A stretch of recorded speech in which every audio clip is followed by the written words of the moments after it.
கேள்வி பார்வையாளருக்கு வணக்கம். நேர்காணலில் நாம் சந்திக்க இருக்கும் சிறப்பு விருந்தினர் திராவிட இயக்க தமிழர் பேரவையின் துணை பொதுச் செயலாளர் வழக்கறிஞர் ராம வைரமுத்து சார். வணக்கம். வணக்கம். தமிழக அரசியல் களம் தற்போது சூடுபிடிக்க தொடங்கி இருக்கிறது. முக்கியமாக பார்த்தோம்னா பாஜக தற்போதே நாங்கள் தேர்தலுடைய தொடங்கிட்டோம்னு ஒரு அறிவிப்பு கூட வெளியிட்டு இருந்தாங்க. பல தொகுதிகளுக்கு தேர்தல் மேல்நிலை பொறுப்பாக கூட அறிவிக்கப்பட்டிருந்தாங்க. அது முக்கியமாக பார்த்தா முன்னாள் பாஜக தலைவராக இருந்த அண்ணாமலை அவர் நான் அதுலேருந்து விளைவிக்கிறேன்னு சொல்லிட்டு ஒரு கடிதம் கொடுத்துருக்கார். கடிதத்தை தலைமைக்கு கொடுத்தா பரவாயில்ல, பொது வெளியில அறிவித்திருக்கா. தற்போது இது பேசுபொருள் ஏற்படுத்தியிருக்கிறது. நயினா நாகேந்திரன் தலைமை ஏற்க முடியாதுன்னு என்ன சொல்றாரா என்னன்னு பல்வேறு கேள்வி கூட இருந்திருக்கிறது. இப்படி பாக்குறீங்க சார்? இது உண்மையிலேயே பார்த்தீங்க அப்படின்னா கட்சிக்குள் நடக்கக்கூடிய ஒரு உட்கட்சி பூசலைத்தான் இது காட்டுகிறது. அண்ணாமலை தன்னுடைய பதவியிலிருந்து வெளியே வந்ததிலிருந்து, அதாவது நீக்கப்பட்டதிலிருந்து புதிய தலைவர் நயினார் நாகேந்திரன் நியமிக்கப்பட்ட பிறகு அவருடைய வேலை பார்த்தீங்க அப்படின்னா இந்த ஒத்துழையாமை இயக்கம் அன்னைக்கு காந்தி நடத்தினார் விடுதலைக்காகன்னு சொல்லுவோம். அந்த மாதிரி இன்னைக்கு ஒரு ஒத்துழையாமை இயக்கத்தை பாஜகவிற்குள் அண்ணாமலை நடத்தி கொண்டிருக்கிறார். ஒரு உதாரணத்துக்கு இருக்குன்னா, இப்போ ஒரு கட்சியில தலைமை மாறலாம், இல்லை ஒரு அணிகள் மாறும். இப்போ உதாரணத்துக்கு சொல்லணும்னா, திராவிட முன்னேற்ற கழகத்தினுடைய தகவல் தொழில்நுட்ப அணியாக முதலில் அமைக்கப்பட்ட போது அந்த தகவல் தொழில்நுட்ப அணியினுடைய செயலாளராக முனைவர் பழனிவேல் தியாகராஜன் இருந்தார். ஆனா அதே நேரத்தில் அவர் அமைச்சராக்கப்பட்ட போது அவருக்கு வேலை பழுவலா இருக்கு அப்படின்னு சொல்லி அடுத்து டிஆர்பி ராஜா அவர்கள் அந்த பொறுப்புக்கு நியமிக்கப்பட்டார். ஆனாலும் கூட அந்த தகவல் தொழில்நுட்ப அணி முனைவர் பழனிவேல் தியாகராஜன் தலைமையில் எப்படி இயங்குச்சோ அதே மாதிரிதான் அப்படியே டிஆர்பி ராஜா கிட்ட இயங்குச்சு. ஏதோ பழனிவேல் தியாகராஜன் அவருடைய ஆட்கள் எல்லாம் அப்படியே கூட்டிட்டு போய் அவங்கள வேலை செய்ய விடாம ஆஃப் பண்ணிட்டு புதுசா ஒரு டீம் வேலை பார்க்க அப்படிலாம் இல்லை. அங்கே நியமிக்கப்பட்ட மாவட்ட அமைப்பாளர்களா இருக்கட்டும், அதே போல வார் ரூம் போட்டு வேலை பார்த்தவங்களா இருக்கட்டும், அதே மாதிரிதான் கண்டினியூ பண்ணுவாங்க. ஆனா இன்னைக்கு அண்ணாமலை மாநில தலைவராக இருந்த போது முழு வீச்சில் செயல்பட்டு கொண்டிருந்த ஒரு வார் ரூம் வச்சு அவங்க பயங்கரமா சோசியல் மீடியால வேலை பார்த்தாங்க. அந்த மாநில தலைவருக்குரிய எல்லா நிகழ்ச்சிகளையும் போடுறது, அதை பரப்புறது அப்படின்லாம். ஆனால் நயினார் நாகேந்திரன் மாநில தலைவராக நியமிக்கப்பட்ட போது பாத்தீங்கன்னா அப்படியே அவங்க சைலண்ட் மோடு போயிட்டாங்க. இந்த வார் ரூமே கலைக்கப்பட்டு விட்டது. அப்படியே அவங்க ஏதாவது ப்ரமோட் பண்ணாலும் அண்ணாமலை போற நிகழ்ச்சிகள் தான் தனியா ப்ரமோட் பண்ணாங்களே தவிர மாநில தலைமையோ இல்ல கட்சியோட நிகழ்ச்சிகளோ எதையுமே அண்ணாமலையுடைய அந்த வார் ரூம் பண்ணல. அதுதான் உண்மை. அதே போல ஒரு முறை மதுரைக்கு அமித்ஷா ஒரு கூட்டம்லாம் நடத்திய போது அண்ணாமலை பெயரை சொன்ன உடனே ஒரு மிகப்பெரிய கைத்தட்டல் அதெல்லாம் எழுந்தது. ஆனா அதே நேரத்தில் அப்போதான் நியமிக்கப்பட்டிருந்த நயினார் நாகேந்திரன் பேர் சொல்லும் போது யாரும் கைத்தட்டல. இப்படி எல்லாம் அவர் கட்சிக்குள்ளேயே ஒரு டஃப் ஃபைட்டை கொடுத்துக்கிட்டே இருந்தார். இந்த இன்னைக்கு என்னன்னா அந்த பனிப்போர் இன்றைக்கு பகிரங்கமாகி இருக்கிறது அப்படிங்கிறத பார்க்க முடியும். ஏன் அப்படின்னா இப்ப கடந்த சில தினங்களுக்கு முன்பாக பாஜகவுடைய தேர்தல் அறிக்கை தயாரிப்பு குழு நியமிக்கப்பட்டது.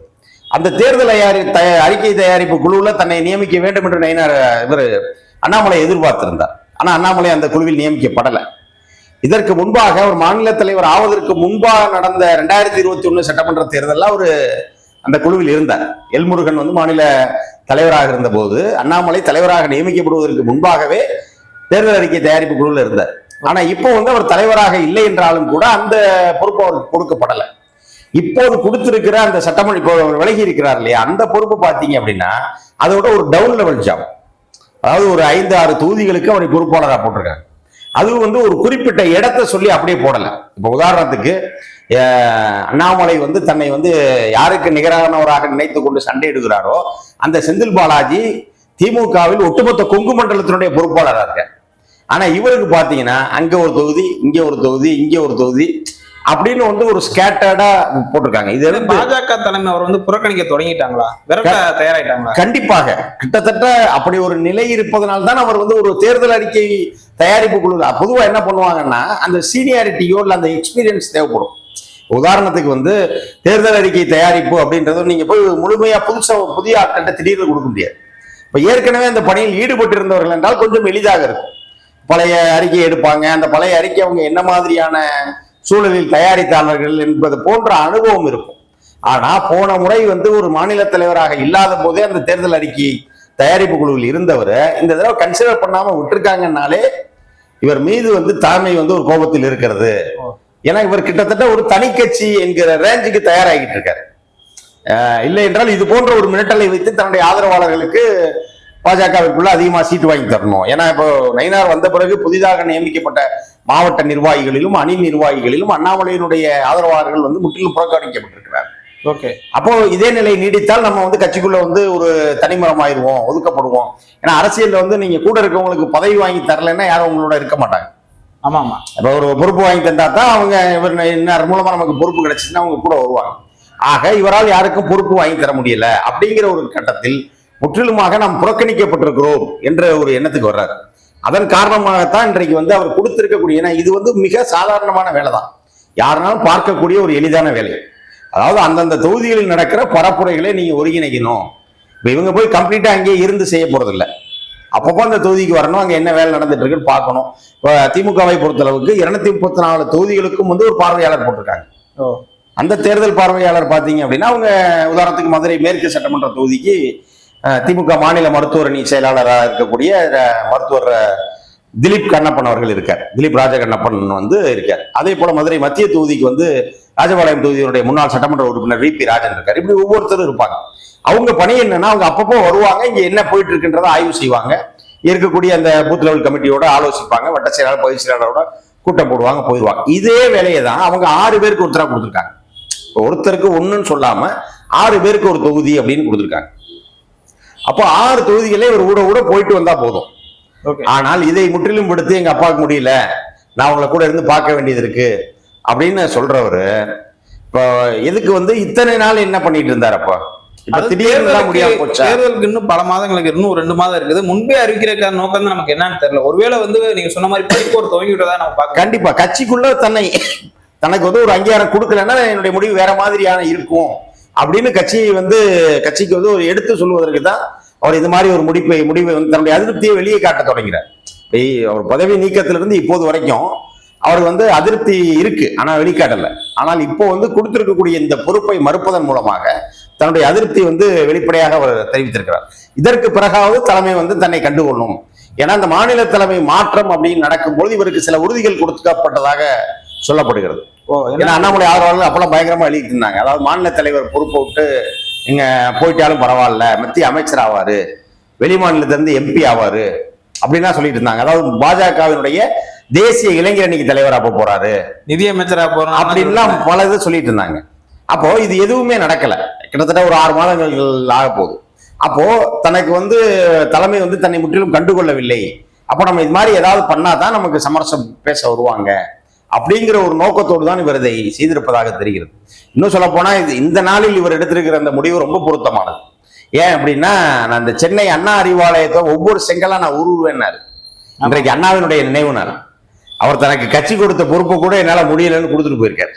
Okay okay. அதான் நான் இப்ப இன்னைக்கு சோசியல் மீடியா அதான் பார்க்க முடியுது. செங்கலை எப்ப ப்ரோ உருவ போறீங்கன்னா கேள்வி எல்லாம் வருது. செங்கலை உருவேன்னு சொன்னவரே இன்னைக்கு உருவிட்டு விட்டாங்கிற ஒரு நிலை தான் இன்றைக்கு வந்திருக்கு. இல்ல இந்த மாற்றத்துல ஏதாவது ஒரு மேற்கு மண்டலம் என் கோட்டை அப்படின்னு நினைச்சுட்டு இருந்த அண்ணாமலை அவருக்கு வந்து ஒரு பின்னடைவை நம்ம பார்க்கலாமா? இல்ல, மேற்கு மண்டலம் என் கோட்டைங்கிறத அண்ணாமலை வெறும் வார்த்தையா தானே சொன்னார். அண்ணாமலையாலேயே கோவை தொகுதியில் வெற்றி பெற முடியவில்லை. இன்னும் சொல்ல போனால் அந்த நேரத்தில் அண்ணன் செந்தில் பாலாஜி அவர்களை கை செய்து உள்ளே வைத்திருந்தார். அதன் மூலமாக நம்ம கோவையை ஜெயிச்சிடலான்றதுக்காக தான் நாடாளுமன்ற தேர்தல் முடிகிற வரைக்கும் அவரை வெளியே விடல. ஆனால் அவர் களத்தில் இல்லாத நேரத்திலேயே முழுமையான வெற்றியை அந்த மண்டலத்திலே பெற்றது.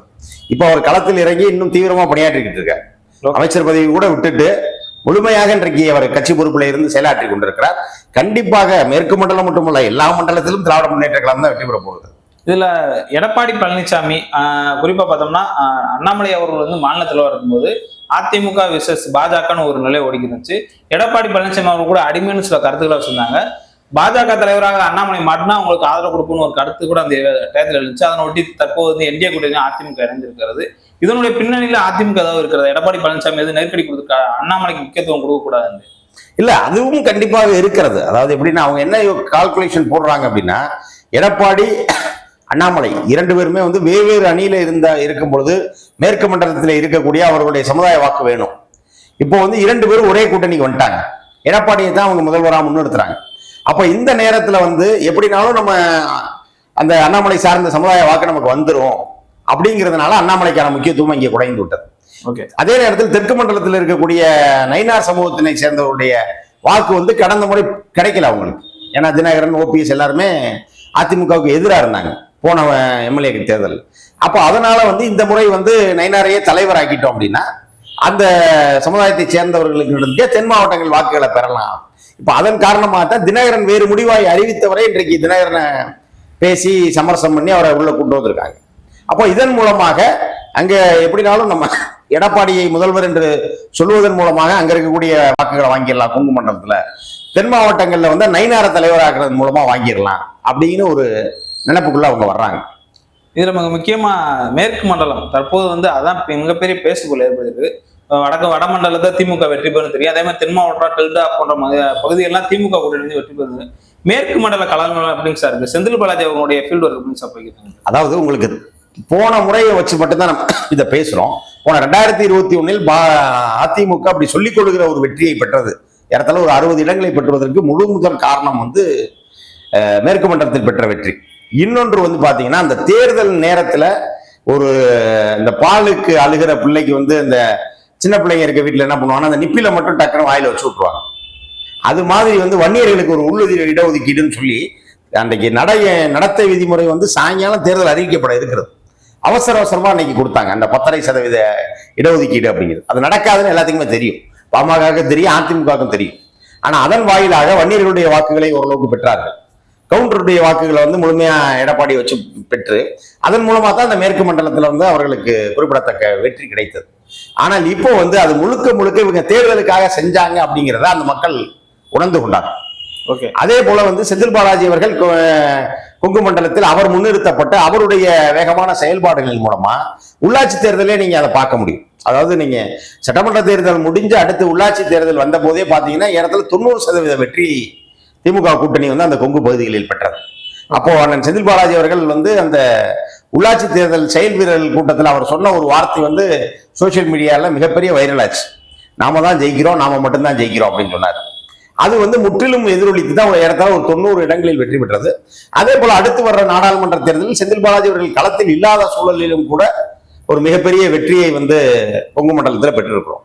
ஆக அதன் அடிப்படையில் பார்க்கும் பொழுது இப்போது வந்து இதெல்லாம் வச்சுதான் முதல்வர் சொல்றாரு நாங்க வந்து 200 இடம் ஜெயிப்போம் அப்படின்னு. ஏன்னா வந்து அவங்க கொங்கு மண்டலம் மட்டும்தான் போன முறை குறைந்தது. கோயம்புத்தூர், சேலம், திருப்பூர், ஈரோடு போன்ற பகுதிகள். இந்த முறை அங்கு அதிகமா வெற்றி பெற்று விட்டோம்னா ஆட்டோமேட்டிக்கா 200+ வந்துடும். ஓகே. அப்ப மேற்கு மண்டலங்கள்ல அனைத்து தொகுதி திமுக வசமாகுதா? கண்டிப்பாக. Okay sir. இருந்தாலும் இந்த 2026 தேர்தல் எப்படி இருக்கும்னு சொல்லிட்டு பல நபர்கள் வந்து பல்வேறு விதமான கருத்துக்கள் வைக்கிறாங்க. திமுக ஆட்சி வந்து சரிஞ்சிரும், தொடர்ந்து வந்து தமிழ்நாட்டில் வந்து சட்ட ஒழுங்கு சரியில்லை, பெண்களுக்கு பாதுகாப்பு இல்லை, புதிதாக நடிகர் விஜய் அவர்கள் கூட அந்த கருத்தை தான் வைக்கிறாங்க. இதற்கு மத்தியில திமுக எப்படிங்க சார் 2026 தேர்தலை சந்திக்க போகுது? அதாவதுங்க பொது அமைதிக்கு பங்கம் விளைவிக்கிறது, சட்டம் ஒழுங்கு கெட்டு போய்விட்டது அப்படிங்கிறதெல்லாம் பாத்தீங்க அப்படின்னா பரவலாக நடக்கணும், ஆர்கனைஸ்டா ஒரு இடத்துல நடக்கணும். ஓகே. இப்போது நடக்கக்கூடிய குற்றச்செயல்கள் வந்து அங்கொன்றும் இங்கொன்றுமாக நடக்கிற தனிநபர் குற்றச்செயல்கள். ஒரு இடத்துல ஒரு பாலியல் வன்முறை நடக்குது, இன்னொரு இடத்துல ஒரு கொலை நடக்குது. இப்போ இதெல்லாம் பாத்தீங்கன்னா நீங்க இவ்வளவு மைக்ரோ லெவல்ல போய் காவல்துறை போய் இது பண்ணிக்கிட்டே இருக்க முடியாது. காவல்துறையுடைய தோல்வின்னு நீங்க எதை சொல்லுவீங்கன்னா ஒரு இடத்துல திடீர்னு குண்டு வெடிச்சிருச்சு, இல்ல ஒரு இடத்துல வந்து மிகப்பெரிய கலவரம், உதாரணத்துக்கு மணிப்பூர் கலவரம், காவல்துறையால ஒடுக்கவே முடியல, அது ஓகே. இப்ப டெல்லியில வந்து கார் குண்டு வெடிச்சு செங்கோட்டை பக்கத்துல, அப்ப அது வந்து தவறு. இது மாதிரியான செயல்கள் நடந்தால் மட்டும்தான். இப்போ இதே இது வந்து கடந்த அதிமுக ஆட்சி காலத்துல பொள்ளாச்சியில ஒரு பாலியல் சம்பவம் நடக்குது, அது வந்து ஒரு வைடா அந்த ஒரு பகுதிக்குள்ள மொத்தமா நடக்குது. அப்ப அது வந்து ஒரு ஆர்கனைஸ்டு கிரைம், அது வந்து ஒரு சட்டம் ஒழுங்கு பாதிப்பை ஏற்படுத்தக்கூடியது. அதே போல தூத்துக்குடியில ஸ்டெர்லைட் போராட்டத்தின் போது நடந்த துப்பாக்கி சூடு, இதெல்லாம் வந்து நீங்க சொல்றீங்கன்னா ஒரு சட்டம் ஒழுங்கு கெட்டு போச்சுன்னு சொல்லலாம். ஆனா இப்போது வந்து இது மாதிரியான சம்பவங்கள் எங்கேயாவது நடந்திருக்கான்னு பாத்தீங்கன்னா எங்கேயும் நடக்கல. ஓகே. பரவலாக ஆங்காங்கே நடக்கக்கூடிய விஷயங்கள், அது வந்து நீங்க எவ்வளவுதான் முனைப்போடு தீவிரமா நீங்க கண்கொத்தி பாம்பா பார்த்துக்கிட்டு இருந்தாலும் நம்மை மீறியும் சில சம்பவங்கள் நடந்துவிடும். ஆக சட்டம் ஒழுங்கு சீரழியுது, சட்டம் ஒழுங்கு சரியில்லை அப்படிங்கிறது எதிர்க்கட்சிகள் வெறும் வாதமாக வைப்பதைத்தான் தவிர உண்மையிலேயே வந்து தமிழ்நாடு அமைதி பூங்காவா தான் இருக்கு. ஏன்னா அப்படி இல்லை அப்படின்னா ஏன் அமைதி பூங்கா இருக்கு? நாங்களும் சும்மா வாய் வார்த்தையில சொல்லலாம். நீங்க எல்லா துறைகளிலும் தமிழ்நாடு வளர்ந்துருக்கிறது. இப்ப நீங்க அமைதி பூங்காவா இருக்க போய் தான் தொழில் வளர்ச்சி வருது. இப்போ எங்கே சண்டை நடந்துகிட்டு இருக்க இடத்துல நம்ம போய் தொழில் பண்ணுவோமா? இப்போ நம்ம ஒரு கடை திறந்து வச்சிருக்கோம், எனக்குள்ள சண்டை நடந்தா என்ன பண்ணுவோம்? திறக்க மாட்டோம், கடையை பூட்டிட்டு கிளம்பிடுவோம். ஆனா இங்க புதிய புதிய நிறுவனங்கள் முதலீட்டுக்கு வருது, வெளிநாட்டு நிறுவனங்கள்லாம் வருது. அப்போ அவங்க வந்து ஒரு கலப்ப இது ஆய்வு பண்ணாம வரமாட்டாங்க. ஃபீசிபிலிட்டி ரிப்போர்ட்னு சொல்லுவோம் மேனேஜ்மெண்ட்ல. அதாவது எக்கனாமிக்கலி ஃபீசிபிளா, ஜியாகிரபிக்கலி ஃபீசிபிளா, அப்படி பல வந்து ஃபீசிபிலிட்டி ஸ்டடி பண்ணி தான் ஒரு நிறுவனம் ஒரு இடத்துல புதிதாக தொழில் தொடங்கும். அது வந்து தமிழ்நாட்டில் மிக அதிகமான முதலீடுகளை ஈர்த்திருக்கிற தமிழ்நாடு பொருளாதார வளர்ச்சியில் இரட்டை இலக்கத்துக்கு போயிருக்கும். அதே மாதிரி கல்வி, வேலைவாய்ப்பு எல்லாமே வளர்ந்துருக்கு. அப்போ அமைதி வந்து இல்ல, ஒரு பொது அமைதிக்கு பங்கம் விளைவிக்கப்பட்டிருக்கிறது, சட்டம் ஒழுங்கு கண்ட்ரோல்ல இல்லைன்னா அந்த இடத்துல ஆக்கப்பூர்வமான முன்னேற்றங்கள் நடக்காது. இந்த ஆக்கப்பூர்வமான முன்னேற்றங்கள் நடந்திருப்பதன் மூலமாகவே இங்க வந்து எந்த பிரச்சனையும் இல்லை, தமிழ்நாடு அமைதி பூங்காவா இருக்குன்னு நம்ம புரிஞ்சுக்க முடியும். ஓகே சார், பல்வேறு கருத்து மிக்க நன்றி. வாய்ப்புக்கு நன்றி, வணக்கம்.